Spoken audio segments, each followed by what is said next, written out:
Student, तो last lecture में हमने देखा कि बुक कीपिंग, अकाउंटिंग और अकाउंटेंसी में क्या डिफरेंस है, और उसके बाद में हमने देखा कि ब्रांचेस ऑफ अकाउंटिंग कितनी है और उनका डिटेल इंफॉर्मेशन हमने देखी लास्ट लेक्चर में।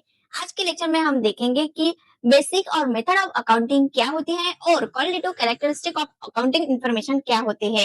हेलो स्टूडेंट, स्वागत है आपका नो टू कॉमर्स में। जल्दी से स्टार्ट करते हैं हमारा आज का टॉपिक। चलिए देखेंगे basic method of accounting.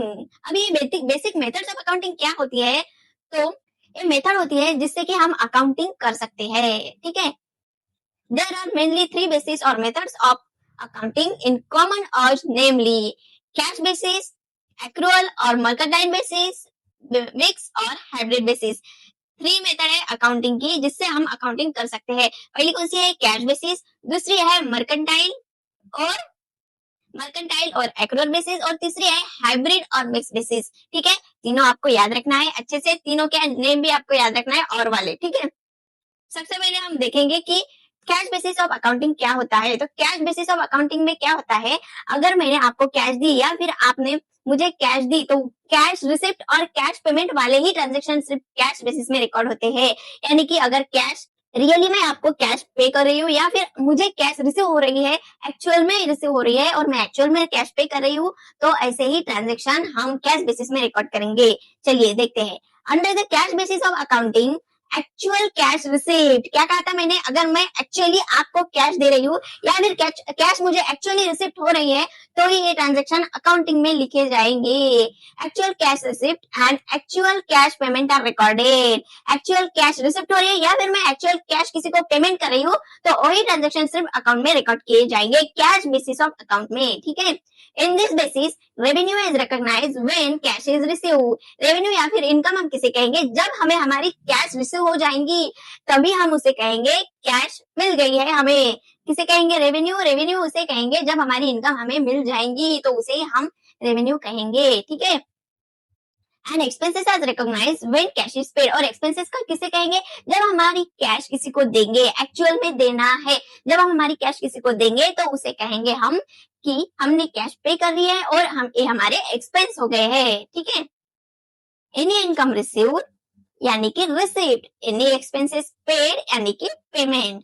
Such method of accounting is usually followed by professional such as doctor, lawyer, chartered accountant and not for profit organization। ये मेथड कौन कौन से लोग यूज करते हैं? प्रोफेशनल यूज करते हैं, जैसे कि डॉक्टर, चार्टर्ड अकाउंटेंट, लॉयर या फिर नॉट फॉर प्रॉफिट ऑर्गेनाइजेशन। अभी नॉट फॉर प्रॉफिट ऑर्गेनाइजेशन क्या होता है, तो इसकी एक आपको डिटेल सीरीज मिलेंगी, प्रॉपर स्टेप बाय स्टेप आपको मिलेगा सब कुछ।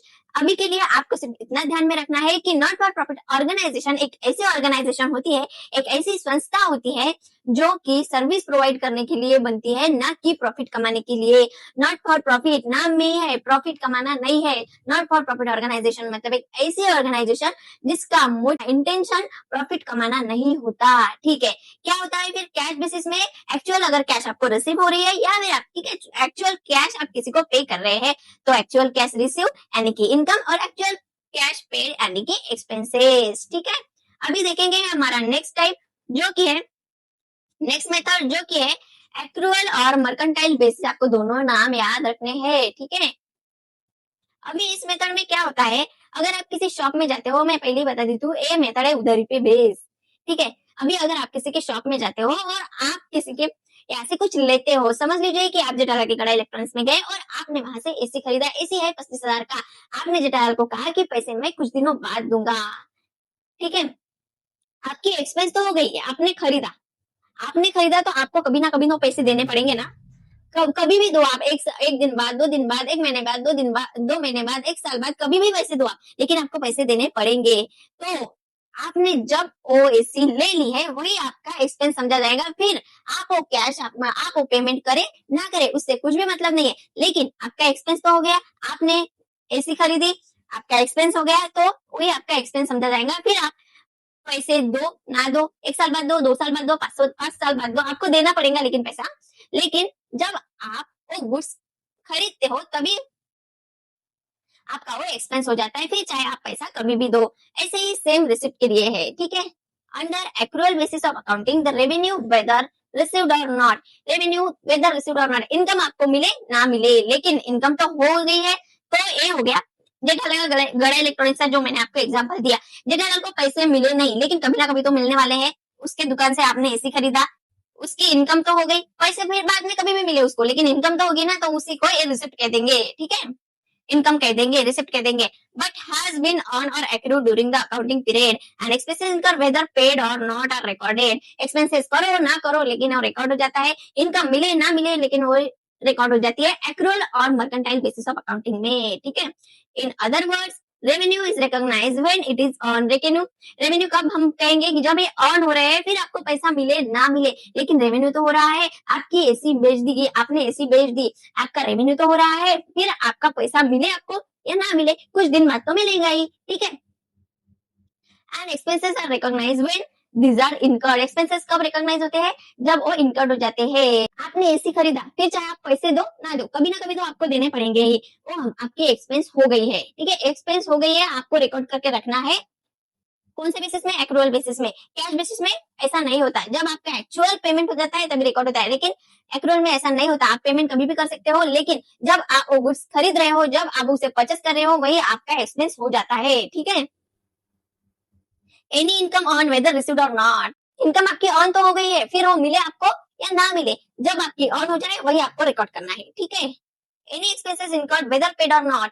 एक्सपेंस तो हो रहे हैं, आपने पे किया या ना किया, लेकिन एक्सपेंस तो हो रहे हैं ना, आपने इसे तो खरीदा, एक्सपेंस तो हुआ, फिर आपने पे किया ना किया, लेकिन एक्सपेंस तो हो गया ना, एक्सपेंस के रूप में वो आपका रिकॉर्ड हो जाएगा, ठीक है। अभी हम देखेंगे हमारी तीसरी मेथड, जो कि है मिक्स और हाइब्रिड बेसिस। जनरली ये मेथड तो हमारे इंडिया में काम नहीं करती, इसका दोनों का कॉम्बिनेशन होता है मेथड में, एक तो कैश बेसिस का, दूसरा है एक्रूअल बेसिस का। वो कैसे, तो देखते हैं, चलिए। It is a combination of cash basis and accrual basis of accounting. क्या कहा मैंने? ये कॉम्बिनेशन है दोनों बेसिस का, यानी कि इसमें कैश बेसिस में भी वर्क करेगा, एक्रूअल बेसिस में भी वर्क करेगा, ये दोनों का कॉम्बिनेशन है, ठीक है। Under a mixed basis of accounting, both cash basis and accrual basis is followed. इसमें क्या होता है? कैश बेसिस भी फॉलो होता है और एक्रूअल बेसिस भी फॉलो होता है। रेवेन्यू और asset are recorded on cash basis. मतलब आपकी कोई रेवेन्यू है या फिर इनकम है आपकी, या फिर आपके कुछ असेट है, आपकी कुछ प्रॉपर्टी है, तो ये हो जाएगा कैश बेसिस पे record. Expenses are generally taken on accrual basis, और आपके जो भी खर्चे हैं वो एक्रूअल बेसिस पे रिकॉर्ड होंगे, मतलब आपका एक्सपेंस हो जाएगा, फिर आप पेमेंट करो ना करो लेकिन एक्सपेंस तो हो जाएगा, ठीक है। The law in India prohibit the use of this method. India के लॉ क्या कहते हैं कि ये मेथड हम इंडिया में यूज नहीं कर सकते, ठीक है। अभी आगे हम देखेंगे कि क्वालिटेटिव कैरेक्टरिस्टिक ऑफ अकाउंटिंग क्या है। Qualitative characteristic of accounting information, आप जो भी अकाउंटिंग इन्फॉर्मेशन लिखते हो अकाउंट में, उसे कुछ क्वालिटी होना चाहिए, उस इन्फॉर्मेशन में कुछ ना कुछ तो क्वालिटी होनी चाहिए। कौन सी भी इन्फॉर्मेशन आप अकाउंटिंग में लिख नहीं सकते, कुछ क्वालिटी होनी चाहिए, वो इन्फॉर्मेशन आपकी जो है वो अकाउंटिंग से रिलेटेड होनी चाहिए, तभी आप उसे अकाउंटिंग में लिख सकते हो, वरना नहीं, ठीक है। चलिए देखेंगे। Accounting means the numerical qualitative presentation of business transaction of financial nature. While recording accounting information in the books of account, we must observe the following qualitative characteristic of accounting. क्या बोलते हैं? अकाउंटिंग क्या है? तो numerical representation है business का। Numerical representation मतलब क्या? तो आप नंबर के स्वरूप में लिखते हो, ये हमारी एसेट है, हमारी लायबिलिटी है, ये आपकी एक्सपेंसेस है, ये आपकी रिसिप्ट है, ये सब कुछ आप एक नंबर के फॉर्म में लिखते हो। और जब आप अकाउंटिंग करते हो तब आप थ्योरेटिकल रूप में लिखते हो क्या? नहीं, तो न्यूमेरिकल फॉर्म में लिखते हो, इसीलिए इसे क्वालिटेटिव रिप्रेजेंटेशन कहा गया है और बिजनेस न्यूमेरिकल क्वालिटेटिव रिप्रेजेंटेशन कहा गया है बिजनेस ट्रांजैक्शन का, ठीक है। और जब हम अकाउंटिंग इन्फॉर्मेशन को अकाउंटिंग में रिकॉर्ड करते हैं, जब हम अकाउंटिंग इन्फॉर्मेशन को अकाउंट में रिकॉर्ड करते हैं, तो हमें एक नीचे दी गई वाली क्वालिटेटिव जो इन्फॉर्मेशन है वो ध्यान में रखते हुए ही हम इन्फॉर्मेशन अकाउंट रिकॉर्ड कर सकते हैं, ठीक है। देखिए, तो पहला कौन सा है? रिलायबिलिटी, दूसरा कौन सा है? रिलेवेंस, तीसरा कौन सा है? अंडरस्टैंडेबिलिटी, चौथा कौन सा है? कंपैरेबिलिटी, ठीक है। अभी इन सबको हम डिटेल में देखेंगे, चलिए। रिलायबिलिटी ऑफ अकाउंटिंग इन्फॉर्मेशन मतलब क्या होता है? रिलायबिलिटी यानी कि ऐसी इन्फॉर्मेशन जो कि डिसीजन मेकिंग में हमारी हेल्प कर सके, हमारे बिजनेस का डिसीजन मेकिंग में हेल्प कर सके, ऐसी इन्फॉर्मेशन हमें अकाउंटिंग में चाहिए होती है। हम इररिलेवेंट या फिर जो हमारे बिजनेस के कुछ भी काम की इन्फॉर्मेशन नहीं है, अनयूजफुल है, यूजफुल ही नहीं है, यूजलेस इन्फॉर्मेशन है, वो इन्फॉर्मेशन हम अकाउंटिंग में नहीं रिकॉर्ड कर सकते, ठीक है। चलिए देखेंगे। Reliability is describe as one of two primary qualities. दो प्राइमरी क्वालिटीज है, जिसमें कि पहली प्राइमरी क्वालिटी है जो है रिलायबिलिटी। रिलेवेंस एंड रिलायबिलिटी ये दोनों भी प्राइमरी क्वालिटीज है। जब हम अकाउंटिंग में ट्रांजेक्शन रिकॉर्ड करते हैं तो ये दोनों प्राइमरी क्वालिटीज होती है, ठीक है, that make accounting information useful for decision making. और ये दोनों क्वालिटी अगर इन्फॉर्मेशन में होंगी तो ही हम ट्रांजेक्शन अकाउंटिंग में रिकॉर्ड कर सकते हैं, ठीक है, इन्फॉर्मेशन अकाउंट में रिकॉर्ड कर सकते हैं, ठीक है। Reliable information is required to form judgement about the earning potential. Reliable information अगर होगी तो क्या होगा, हमारा अर्निंग पोटेंशियल जो है मतलब प्रॉफिट एंड लॉस अकाउंट जो है वो फाइंड आउट करने में हमारी हेल्प होती है। इन्फॉर्मेशन अगर रिलायबल हो यानी कि इन्फॉर्मेशन यूजफुल हो तो, and financial position of the business, और रिलायबल इन्फॉर्मेशन हो यानी कि यूजफुल इन्फॉर्मेशन हो बिजनेस के लिए तो हमारे बिजनेस की फाइनेंशियल पोजीशन भी बताने में हमारी हेल्प करती है। Reliability differs from atom and atom. Reliability क्या होता है, डिफरेंट डिफरेंट एटम की डिफरेंट डिफरेंट रिलायबिलिटी होती है, ठीक है। Some atom of information presented in an annual report may be more reliable than other। कोई क्या होता है, हमारे सामने बहुत से एटम प्रेजेंट किए जाते हैं लेकिन उसमें से कोई एटम से ज्यादा रिलायबल होते हैं, मतलब एक एटम कम रिलायबल होता है तो दूसरा एटम उससे ज्यादा रिलायबल होता है, ठीक है। फॉर एग्जांपल दिया है यहाँ हमारे लिए, information regarding to plant and machinery में बी लेस रिलायबल। इन्फॉर्मेशन जो दी गई है हमें प्लांट एंड मशीनरी के बारे में वो लेस रिलायबल है than certain information about current asset.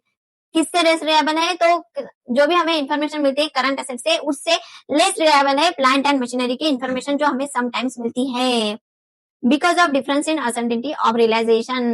ये सब किसकी वजह से होता है, क्योंकि इसमें डिफरेंस होता है अनसर्टेनिटी ऑफ रियलाइजेशन, रियलाइजेशन का जो अनसर्टेननेस होता है उसका डिफरेंस होता है, इसलिए कुछ ज्यादा रिलायबल होती है तो कुछ कम रिलायबल होती है इन्फॉर्मेशन हमें दी गई हुई, ठीक है। दूसरा देखेंगे हम, दूसरा क्या है, relevance of accounting information. Relevance of accounting information मतलब क्या, जो अकाउंटिंग हमें जो भी इन्फॉर्मेशन हमें प्रोवाइड करता है वो इन्फॉर्मेशन अकाउंट से रिलेटेड होनी चाहिए। कोई भी इन्फॉर्मेशन हम अकाउंटिंग में रिकॉर्ड नहीं कर सकते, हमें अकाउंटिंग में सिर्फ वही इन्फॉर्मेशन रिकॉर्ड करनी है जो इन्फॉर्मेशन अकाउंटिंग से रिलेटेड हो और ऐसे इन्फॉर्मेशन जो हमारी डिसीजन मेकिंग में हेल्प कर सके, ठीक है। चलिए, relevant accounting or information must be capable of making a difference in decision by helping user to form prediction about the outcome। क्या होता है, अगर हमारी इन्फॉर्मेशन रिलेवेंट होती है, हमारी इन्फॉर्मेशन डिसीजन मेकिंग के लिए यूजफुल होती है तो हम इजीली इंटरप्रिटेशन या फिर डिसीजन ले सकते हैं। इंटरप्रिटेशन यानी अंदाजा लगा सकते हैं कि भविष्य में हमें क्या करना है, फ्यूचर में हमें क्या करना है, ठीक है। Outcome of past present and future event और टू कंफर्म और करेक्ट एक्सपेक्टेशन। क्या होता है, पास्ट के जो आउटकम है या फिर प्रेजेंट के जो आउटकम है उससे हम फ्यूचर के आउटकम की इंटरप्रिटेशन कर सकते हैं, एक्सपेक्टेशन कर सकते हैं, अंदाजा निकाल सकते हैं, ठीक है। इन्फॉर्मेशन कैसी होनी चाहिए, लेकिन रिलेवेंट या फिर रिलायबल होनी चाहिए। ये दोनों क्वालिटीज बहुत ही इंपॉर्टेंट होती है, आपको एग्जाम में इसमें से क्वेश्चन आ सकता है एमसीक्यू बेस्ड। दोनों क्वालिटी है most reliable two quality in accounting information, तो आपको पहले लिखना है रिलायबिलिटी और दूसरा लिखना है रिलेवेंस, ठीक है। The accounting information related by the books of accounting and financial report must be relevant। Accounting information जो मिलती है हमें अकाउंटिंग के बुक से और फाइनेंशियल रिपोर्ट से वो रिलेवेंट होनी चाहिए, यानी कि उसका रिलेशन सीधा सीधा अकाउंटिंग से होना चाहिए, हमारे बिजनेस के इन्फॉर्मेशन से होना चाहिए, यूजफुल बिजनेस इन्फॉर्मेशन होनी चाहिए, अनयूजफुल बिजनेस नहीं चलती है। Accounting information should not include unnecessary and irrelevant information. Unnecessary मतलब जो इन्फॉर्मेशन हमें कुछ काम की नहीं है वो, और इररिलेवेंट यानी कि जिसका रिलेशन ही नहीं है कुछ हमारे बिजनेस के साथ, वैसे इन्फॉर्मेशन हमें नहीं चलती है अकाउंटिंग में। रिलेवेंट और नेसेसरी इन्फॉर्मेशन ही हमें रिकॉर्ड करनी पड़ती है, ठीक है। अब देखेंगे हमारा तीसरा पॉइंट जो कि है understandability of the accounting information. आप जो अकाउंटिंग इन्फॉर्मेशन रिकॉर्ड करते हो वो अंडरस्टैंडेबल होनी चाहिए, यानी कि जो भी अकाउंटेंसी यूजर है उन्हें वो आपकी जो अकाउंटिंग इन्फॉर्मेशन है वो समझ में आनी चाहिए। अगर समझ में आएंगी तो ही तो कुछ फायदा होगा ना, हमारे हमको बेनिफिट चाहिए तो वो जो अकाउंटिंग इन्फॉर्मेशन है वो समझ में आनी चाहिए। सबको जो भी अकाउंट के यूजर्स है उन्हें सबको वो इन्फॉर्मेशन समझ में आनी चाहिए। Understandability is the quality of information that enables users to pursue its significance. क्या होता है, अगर अकाउंटिंग इन्फॉर्मेशन अंडरस्टैंडेबल हो तो उसका सिग्निफिकेंस ले सकते हैं अकाउंटिंग यूजर, जो भी अकाउंट के यूजर है वो उसका सिग्निफिकेंस ले सकते हैं, ठीक है। The benefits of information may be increase by making it more understandable. कब बेनिफिट होता है इस इन्फॉर्मेशन का, जब इस इन्फॉर्मेशन को हम मोर अंडरस्टैंडेबल यानी कि ऐसे बना दे कि सबको समझ में आ जाए। जैसे ही इन्फॉर्मेशन मोर मोर अंडरस्टैंडेबल बनती जाएंगी उसका सिग्निफिकेंस हमें मिलता जाएगा, अकाउंट के जो भी यूजर्स है उन्हें उसका सिग्निफिकेंस मिलता जाएगा। Hence useful to wider circle of user। और जैसे ही हमारी बिजनेस जैसे ही हमारी इन्फॉर्मेशन अंडरस्टैंडेबल हो जाती है वैसे ही वो वाइड रेंज ऑफ सर्कल से मिलती है, मतलब जो भी जितने भी हमारे सर्कल में यानी कि वाइड सर्कल यानी कि बहुत बड़े सर्कल में जितने भी अकाउंटिंग के यूजर्स है, जितने की अकाउंटिंग यूज करते हैं उन सब के लिए सिग्निफिकेंस हो जाती है अगर वो इन्फॉर्मेशन अंडरस्टैंडेबल हो तो, ठीक है। Thus, understandable financial accounting information presents data that can be understood by users। क्या करता है understandable information, understandable financial accounting information क्या करता है, तो ऐसा डाटा प्रेजेंट करता है जो डाटा सभी यूजर्स को अंडरस्टूड हो, सभी स्टूडेंट को समझ में आए ताकि वो उसका सिग्निफिकेंस ले सके, ठीक है। of the information and expressed in the form with terminology adopted by the user's range of understanding। और ऐसी ही टर्मिनोलॉजी एक्सेप्ट करता है जिस टर्मिनोलॉजी को यूजर समझ सके, यूजर के समझ में आ सके, ऐसी ही टर्मिनोलॉजी अकाउंटेंट अडॉप्ट करता है। ठीक है, अभी देखेंगे हमारा फोर्थ पॉइंट जो कि है comparability of the accounting information. अभी क्या होता है कंपेरेबिलिटी में, जो भी सेम इन्फॉर्मेशन होती है ना वो एक साइड में होती है और जो भी अलग इन्फॉर्मेशन होती है वो एक साइड में की जाती है। चलिए देखेंगे। In making decision the decision maker will make comparison among alternatives. जब भी हम कोई डिसीजन लेते हैं तो उसमें क्या होता है, हमारे पास बहुत से अल्टरनेटिव्स होते हैं, तो उस अल्टरनेटिव में हमारे जो बिजनेस मेकर है वो कंपैरिजन करते हैं। ठीक है, which is facilitated by financial information, जो कि आई है फाइनेंशियल इन्फॉर्मेशन से। इन्फॉर्मेशन कहाँ से आती है? Financial information. फाइनेंशियल इन्फॉर्मेशन से जो भी हमें अल्टरनेटिव्स आते हैं उसमें से करेक्ट अल्टरनेटिव्स या फिर उसमें से कंपैरिजन करने का काम करते हैं decision maker. Comparability implies to have like things reported in a similar fashion and unlike things reported in a differently। क्या होता है कंपेरेबिलिटी में? like things जो भी है वो एक जगह like फैशन में आ जाती है, सेम फैशन में आ जाती है, और जो भी unlike things है वो अदर फैशन में आ जाती है। ठीक है, information if comparable will assist the decision maker to determine relative financial strength and weakness. अगर इंफॉर्मेशन कंपेरेबल हो, अंडरस्टूड हो, या फिर रिलेवेंट हो, या फिर रिलायबल हो, यानी कि सब कुछ अगर सभी कुछ इंफॉर्मेशन में हो, इंफॉर्मेशन यूजफुल हो, रिलेवेंट हो, तो इंफॉर्मेशन कंपेरेबल हो, तो इंफॉर्मेशन का यूज करके हमारे बिजनेस की हम फिनेंशियल स्ट्रेंथ या फिर वीकनेस डिटरमाइन कर सकते हैं। एंड प्रोटेक्ट फॉर फ्यूचर, हम हमारे बिजनेस को फ्यूचर के लिए प्रोटेक्ट कर सकते हैं। हम हमारे बिजनेस को फ्यूचर के लिए प्रोस्पेक्ट कर सकते हैं और एक्सपेक्टेशन निकाल सकते हैं, प्रेडिक्शन निकाल सकते हैं कि क्या हो सकता है फ्यूचर में। लेकिन इंफॉर्मेशन कैसी चाहिए? अंडरस्टैंडेबल, कंपेरेबल, रिलायबल और रेलेवेंट इंफॉर्मेशन चाहिए। बिटवीन टू और मोर फर्म्स और between period in a single firm, हम हमारे बिजनेस को फ्यूचर में प्रोटेक्ट कर सकते हैं। किससे? Between among all the firm, या फिर बिटवीन टू फर्म, हमारी दो फर्म में हम उसे कंपैरिजन में कर सकते हैं, हम इसे प्रोस्पेक्ट कर सकते हैं कंपेरेबल अगर इंफॉर्मेशन हो तो। ठीक है स्टूडेंट, एक पूरा प्रोफेशनल नॉलेज का कोर्स आपके लिए फ्री ऑफ कॉस्ट है, तो जल्दी से हमारे चैनल को सब्सक्राइब कर ले ताकि आने वाली हर वीडियो सबसे पहले आप तक पहुंचे। ठीक है, आज के लिए इतना ही, मिलते हैं हमारे नेक्स्ट लेक्चर में। Thank you.